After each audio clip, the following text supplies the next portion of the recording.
Општина Кочани во соработка со полициската станица Кочани воведува нов режим на сообраќај на улицата Маршал Тито од мостот кај градскиот плоштад до поранешната стоковна куќа на Меркур. Се изработи еден проект за сообраќајно решение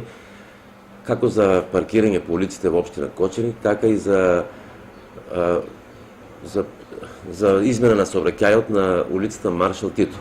Така што од денови ние дојдовме согласноста од подрачна единица на МВР, со што улицата Маршал Тито од делот кај шопинг центарот, од мостот, до мостот кај на плоштадот ќе биде еднонасочна. Така што веќе се преземени активности, се поставуваат потребните столови за знаци, а исто така ќе се изврши и ново бележење на паркинг местата со косо паркирање, со што ќе се зголеми бројот на паркинг места на овој дел од улицата. Инаку Димитровски информираше и за уредувањето на тротоарите во индустријскиот дел на градот. Општина Кочани исто така преку своите активности доби еден проект за модерна инфраструктура.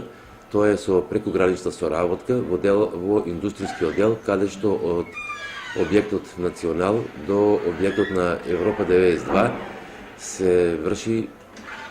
ќе се изврши асфалтирање на тротоарната површина, а на деловите каде што нема да може да се изврши асфалтирање ќе се постават бехатон плочки, како и на места каде е потребно да се изведат потпорни ѕидови ќе бидат изведени потпорни збидови. Исто така се заврши и надградбата на улицата Тодосије Паунов со гребење на асфалтот и надградба на нов асфалт. Така да сега сме во фаза на припрема за гребење на улицата Славчо Стоименов, но бидејќи таму се јавуваат проблеми поради ниските мрежи, како електрични, така и телефонската мрежа, имавме контакт со Телеком, тие се изјаде обврска денови да извршат подигање на нивната инсталација, со што би можеле возилата да непречено да ја обавуваат својата работа.